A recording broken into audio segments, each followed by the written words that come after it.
guys, MBG back again today with a look at the newest Knight Titan from Forge World. This is the Cerastus Knight-Acheron. Acheron being, I believe, a famous river in mythology. I forget whether it's Greek or Roman.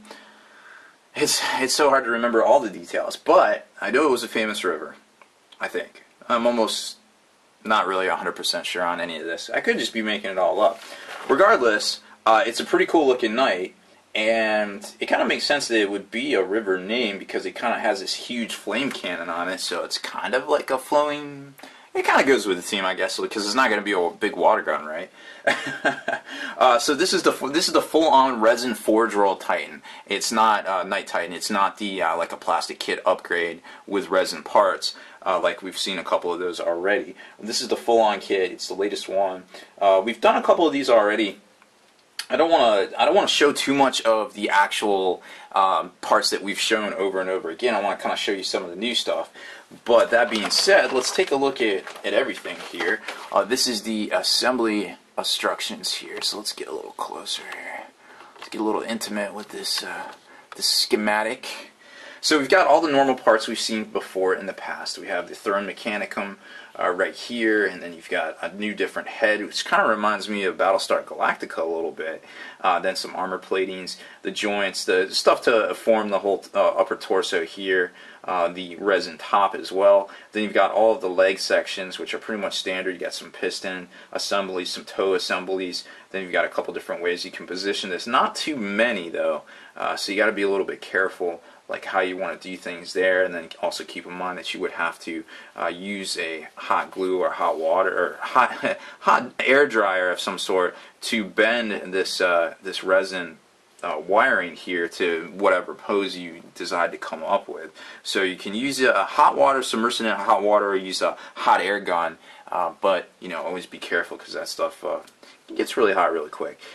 Then the actual weapon section up here, where you've got the huge flamer, as well as the the chain blade as well, and then the flaming tanks on the back. You got some extra armor plates here. Not quite the same as the previous one we've seen here, the Castigator, that has the armor plates that actually lock right on, but it's got these side ones too, actually, and so it's not too bad looking. And then the extra parts here for the arm assemblies, the banner as well. So you know, pretty cool stuff, pretty standard fare. Like I said, a lot of these pieces are going to look very similar to the standard Forge World build.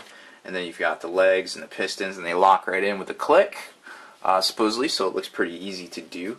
Just make sure when you're posing these legs that you use some sort of reference material so you don't get anything looking a little too wonky. You want to make sure. A good thing to check is always the Star Wars Scout Walkers, the AT-STs, had a really good design, as you know, the different shots of them on Hoth or Endor, kind of how they were walking along by kind of some bipedal motion. So you want to keep that in mind too. So here is the flamer bits, which I guess they skipped ahead on us here. I guess they want to get it together there. So it looks like it's only three different pieces. You got a front, the rear, and then the flame shield, and then the standard pieces to connect it back into.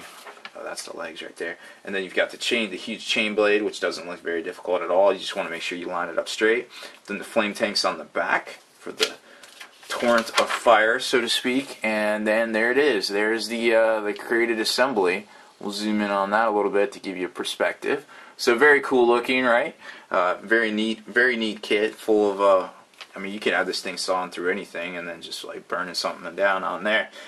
Burning 18 the Xenos. That's what I think of. I'm sure everybody's will be named Trogdor, but what can you do? I mean, it's to be expected, right? Trogdor! So let's take a look at the parts. It's a couple different bags, like I showed you earlier. This one looks to be all of the previously seen stuff, like that we've seen in the past, as far as a lot of the parts, but there's some good stuff in there too. And then we've got this one, which looks to be all the legs and gobbins and things like that. So let's take a look at this one first. And I'm just going to pull out the stuff that looks new. If you want to check out some of the other stuff, definitely hit the other videos. So here is the flame tank, it looks like. And then we've got the 2 chain blades. Now, these look pretty straight as far as that goes. So that's a kind of a relief. I mean, it's a thick part. I mean, we're talking 1/8 of an inch right there. So you shouldn't have very many problems with that, if any, because you don't want that kind of problem. Here's the feed line between the backpack to the flamer itself. Now remember, depending on how you position the arm, you are going to have to deal with that. Make sure you cut it down, or not cut it down rather, but heat it up and stretch it out to where it needs to be. Here's part of the flame weapon as well. And what else do we got? More legs and different things. Oh, here's the flamer tips. They're so fiddly that they put them in a separate bag, so that's kind of cool to see. A lot of times they have problems with stuff busting en route, as we have seen in some of these video unboxings. Here's the helmet. Definitely some Cylon looking craziness right there. Oh my goodness. I don't even know what to make of that. Is this guy part Necron? What's going on? Then we get into the other bag here. Gotta remember which parts go with what. And we've got, ooh, this looks fun. Well, we all know where that goes, right? That is the front, or I guess the back of those flamer tips. And then we've got some, I've seen those armor plates before. More weapon options, it looks like. This is kind of crazy. It looks like the feed goes into here from the back. Oh, we have some cool shoulder. Oh, here they are. So here's the shoulder pads. Nice, nice long sloped shoulder pad, and they have some detail already set into them. So that's kind of cool to see. You don't want to be painting all this stuff freehand. A lot of times you're gonna blow a lot of time on that, right?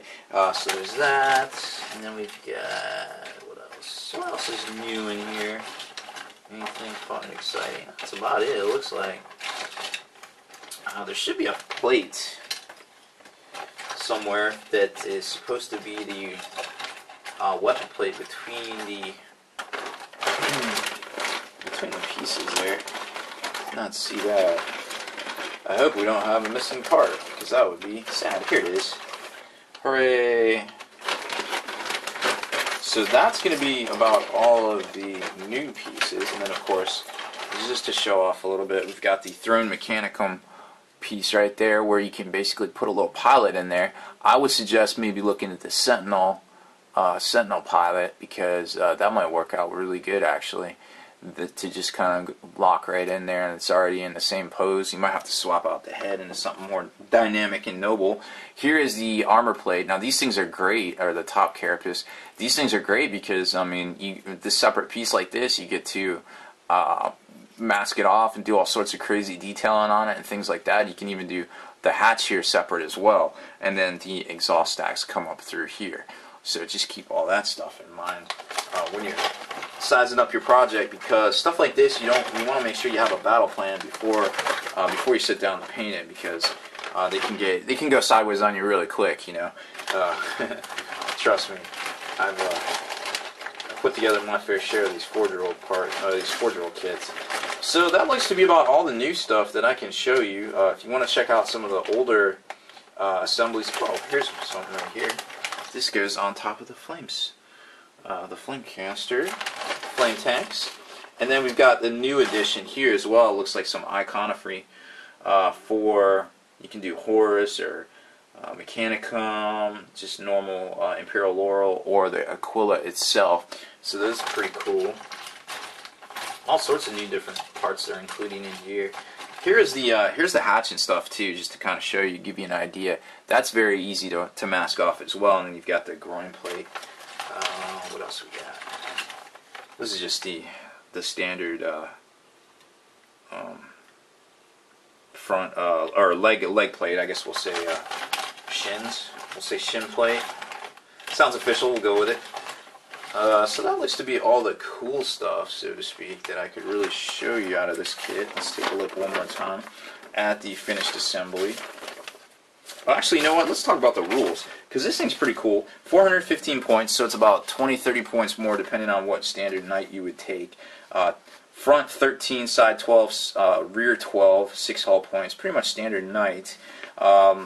it looks like, okay, so it's Acheron pattern flame cannons Hellstorm, so that's the big paddle that's like 18 inches long. Strength 7 AP3, Ordnance 1, so you can re-roll or roll 2d6, pick the highest as far as armor pen goes. It's got a heavy bolter as well for its self-defense, point defense weapon. The Reaper Chain Fist is Strength D AP2 melee machine destroyer, so pretty much the same as a normal Knight Titan, but the machine destroyer special roll when attacking any target with an armor value, roll 1 on the destroyer damage A rolls of 1 on the destroyer damage table may be re-rolled, and of course the roll of 1 does not do a whole lot, so you definitely want to re-roll that, try to get that 6, or even a 2 through 5 would be fantastic. 1's kind of below, so you don't want that. As far as the Ion Shield goes, it pretty much works the standard way, 4 up, he said at the start of movement.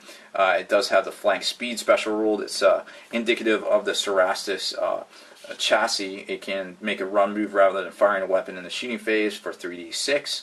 And then it's got pretty much everything else as far as the normal super heavy walker rules: fear, hammer wrath, invincible behemoth, move through cover, relentless smash, and strike down. Don't forget that the new GW FAQ is out, and what is it? Super heavy walkers now can roll 2d6, pick the highest, times 2 to go through difficult terrain. So before it was really, really slow to get through difficult terrain. Now they sped it up a little bit, kind of to what it was in the first Apocalypse book. So that is definitely good to see, because they were a little slow there for their first couple of months here in 7th edition. So definitely good to see. I am sure we will see more of these Knight Titans on the tabletop now that they can get around a little bit easier and not be as frustrated by difficult terrain. So that looks to be about it for this one, guys. Thanks for watching. Make sure you subscribe to this YouTube channel. Check out the blog, spikybitsblog.com, and listen to our podcast, forgenarrative.com.